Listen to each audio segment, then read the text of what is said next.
It's the world's fastest growing religion, Islam. The Chicago area alone, home to an estimated 400,000 Muslim faithful. Tonight, why some people are making the switch to a religion many Americans have trouble understanding. Mark Saxenmeyer has our special report.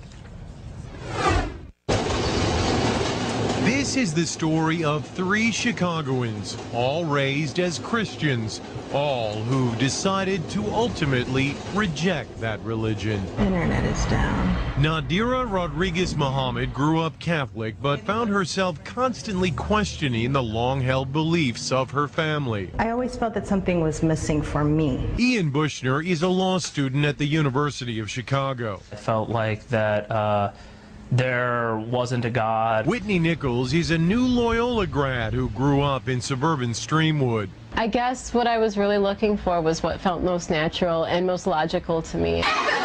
When Nadira entered high school in the mid-1990s, she became friends with a group of Muslim girls. They just had this level of contentment and a sisterhood that was, I wanted to be a part of that. Ian drifted towards the Muslim students at his high school as well. I remember defending some of my friends at school from accusations, after 9/11. And then I started reading the Quran. I said, oh, here is a form of God that I've never been presented before. After September 11, the interest actually increased. Dr. Assad Basul is professor at Chicago's Islamic American College.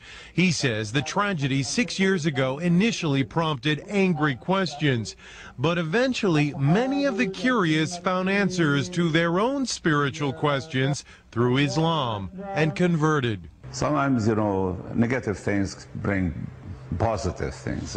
In fact, according to a first-ever random sampling of American Muslims by the Pew Research Center, 21% of the nation's 2.4 million Muslims are converts to the faith. Eventually, I realized that I was looking to the Quran for advice, for direction. And at the point that you believe that the Quran is revelation from God, then you're a Muslim. The conversion has meant many changes in their lives. Ian prays 5 times a day. You'll finish a prayer and realize, I've just screwed something up. I've done something mean to somebody. Let me go back and correct that. Nadira wears the scarf, or hijab as it's called. It is part of my character, modesty. It's just part of who I am. I don't know if I'll ever be ready to wear the hijab. I've become more modest. I won't wear tank tops and I won't wear shorts. Whitney says she has had to constantly defend her new religion. My father asked me right after I converted, why do you want to be associated with these terrorists? And I'm like, this is what you see? Oh no. And we kind of have to deal with the backlash of those who have chosen to do something so horrible. But all say there is no going back. At some age, everyone must decide what they believe and live their life accordingly. I'm Mexican, I'm a female, and I chose this for myself. If you have a personal, relationship with God, whatever that may be, however that may be, then you're in a good place. Mark Saxenmeyer, Fox News, Chicago. Now, for a longer version of this story, log on to our website, myfoxchicago.com. You can find it inside Mark Saxenmeyer's blog.